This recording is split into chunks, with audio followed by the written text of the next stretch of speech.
दोस्तों, क्या आपने कभी सोचा है कि अगर नॉर्थ कोरिया के किंग भारत पर हमला कर देते हैं तो इसका क्या नतीजा निकलेगा? आखिर वो मंजर क्या होगा कि जब दुनिया की दो सुपर पावर्स के बीच में टकराव होगा? अहम सवाल ये उठता है कि दोनों के बीच में जीत आखिर किस मुल्क की होगी। सब सवालों के जवाब हम जानेंगे आज की वीडियो में, और जानेंगे कि वो कौन कौन सी कंट्रीज होंगी जो भारत का साथ देंगी और कौन से ममालिक होंगे जो किंग जोंग से हाथ मिलाएंगे। दोस्तों, नॉर्थ कोरिया दुनिया के नक्शे पर मौजूद एक ऐसा मुल्क है जिसका कोई भी भरोसा नहीं है, क्योंकि इसके बादशाह किंग जोंग किसी भी मुल्क पर हमला करने के लिए किसी भी वक्त तैयार रहते हैं। दोस्तों, वहीं अगर ये जंग भारत के साथ हो तो सबसे पहले दोनों कंट्रीज अपने सपोर्टिव ममालिक को तलाश करेंगे, और भारत के सपोर्टिव में सबसे पहले नाम आता है अमेरिका का।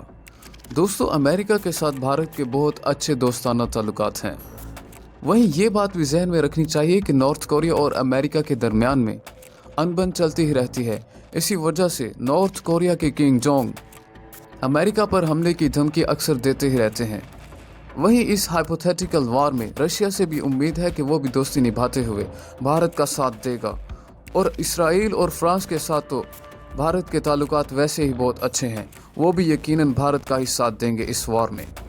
वहीं गौर करने वाली बात यह है कि अगर भारत और नॉर्थ कोरिया के बीच में जंग छिड़ जाती है तो नॉर्थ कोरिया के नेबर कंट्रीज में भी ज़्यादातर ममालिक भारत का ही साथ देंगे, और इससे नॉर्थ कोरिया की मुश्किलात में और भी ज़्यादा इजाफा होने वाला है।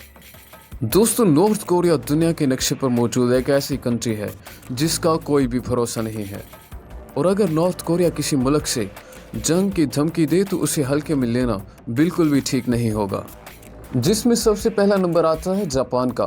जापान नॉर्थ कोरिया की करतूतों से बाखूबी वाकिफ़ है, और एशिया में अपना दबदबा कायम रखने के लिए उसे भारत का ही साथ देना होगा, क्योंकि नॉर्थ कोरिया ने हाल ही में जापान के ऊपर से अपनी मिसाइलों को जापान की इजाज़त के बगैर ही उड़ा दिया था, और जापान जानता है कि अगर नॉर्थ कोरिया को यहाँ पर नहीं रोका गया तो अगला निशाना जापान ही बनेगा, और इसीलिए जापान का नॉर्थ कोरिया के साथ उखड़ना तो बनता ही है। वहीं इस जंग के दौरान नॉर्थ कोरिया के दुश्मन नंबर 1 यानी कि साउथ कोरिया की, जिसके भारत के साथ भी अच्छे ताल्लुकात हैं, तो यकीनन वो इस जंग में भारत का ही साथ देगा। यहाँ पर गौरतलब बात यह है कि बंटवारे के वक़्त से ही साउथ कोरिया के अमेरिका के साथ बहुत अच्छे ताल्लुकात थे, और इसी वजह से आज भी 28,000 फौजी साउथ कोरिया में तैनात हैं, जो जंग के दौरान यकीनन भारत का ही साथ देंगे। और अगर नॉर्थ कोरिया की टीम की बात की जाए तो चीन नॉर्थ कोरिया का हमेशा से ही सपोर्टर रहा है। दोस्तों, अगर चीन इस जंग में उतरा तो इसका सपोर्टिव मुल्क पाकिस्तान भी बिना सोचे समझे भारत पर हमला कर देगा। वहीं अगर इसराइल और अमेरिका की बात की जाए, अगर वो भारत का साथ देंगे तो उसका दुश्मन मुल्क ईरान खुले रूप से नॉर्थ कोरिया का सपोर्टिव होगा। और दोस्तों, ये बात तो आप जानते हैं कि नॉर्थ कोरिया और ईरान के ताल्लुकात शुरू से ही अच्छे चलते आ रहे हैं, और ख़बरों के मुताबिक ईरान और नॉर्थ कोरिया के दरमियान हथियारों की डीलिंग भी होती रहती है। दोस्तों, वैसे आपने इस बात पर गौर किया होगा कि अगर दो न्यूक्लियर पावर्स के बीच में जंग होती है तो साउथ ईस्ट एशिया से लेकर पैसिफिक ओशन के तमाम ममालिक इस जंग में शामिल हो जाएंगे। यानी कि अगर कोई ऐसी जंग होती है तो हालात वर्ल्ड वार 2 से कम नहीं होंगे, मगर अगर बाकी ममालिक बैक हैंड के तौर पर इन्हें रोकने की कोशिश करते हैं तो हालात अच्छे हो सकते हैं। यानी कि अगर ऐसी कोई जंग होती है तो हालात वर्ल्ड वार 2 से कम नहीं होंगे, लेकिन अगर बाकी ममालिक बैक हैंड के तौर पर मदद करते हैं तो ऐसे हालात से बचा जा सकता है। मगर अब सवाल ये उठता है कि क्या भारत को नॉर्थ कोरिया से निपटने के लिए क्या वाकई बहुत बड़ी ताकत की ज़रूरत होगी? तो जवाब है नहीं। और दोस्तों, इसके पीछे की वजह जानने के लिए हमें इन दोनों मुल्कों की ताकतों के बारे में जानना बहुत ज़रूरी है। सबसे पहले बात करते हैं डिफेंस बजट की।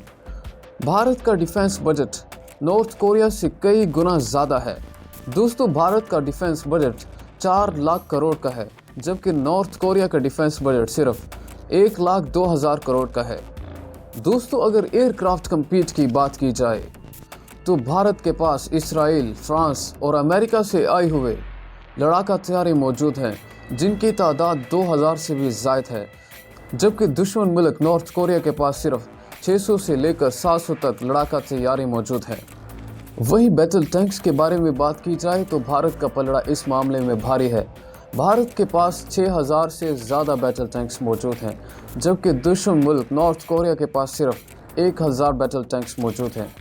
लेकिन दोस्तों, हमें ये बात हरगिज़ नहीं भूलनी चाहिए कि भारत की मिलिट्री स्ट्रेंथ 35 लाख है, जबकि नॉर्थ कोरिया के पास सिर्फ इससे आधी यानी कि 18 लाख है। याद रहे कि अगर दोनों मुल्कों के दरमियान दो हाथ भी हुए तो भारत का पलड़ा फिर भी भारी रहेगा।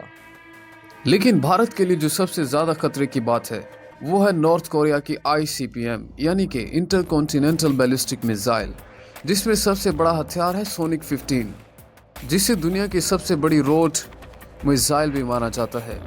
और इसकी सबसे खास बात यह है कि ये 13,000 किलोमीटर तक हमला करने की ताकत रखती है। वहीं नॉर्थ कोरिया के पास 80 सबमरीन्स भी मौजूद हैं और इस मामले में ये भारत से कहीं ज़्यादा है, क्योंकि भारत के पास सिर्फ 18 सबमरीन्स मौजूद हैं। वहीं नॉर्थ कोरिया के पास 5000 रॉकेट लॉन्चर्स मौजूद हैं, जो कि 290 रॉकेट लॉन्चर्स रखने वाले भारत के माथे पर शिकन ला सकता है। वहीं अगर नॉर्थ कोरिया सबमरीन्स के बेसिस पर भारत को दबोचने की कोशिश करेगा तो उसे याद रखना चाहिए कि भारत के पास 2 एयरक्राफ्ट कैरियर भी मौजूद हैं, जिस मामले में नॉर्थ कोरिया की जेब खाली है। तो दोस्तों, ये थी हमारी आज की वीडियो। जानकारी अच्छी लगी हो तो वीडियो को लाइक और शेयर जरूर कीजिएगा, और अगर अभी तक आपने हमारे चैनल को सब्सक्राइब नहीं किया तो इसे सब्सक्राइब करके बेल आइकन को भी प्रेस कर दीजिए। तो मैं मिलता हूँ आपसे नेक्स्ट वीडियो में, तब तक के लिए take care, love you all.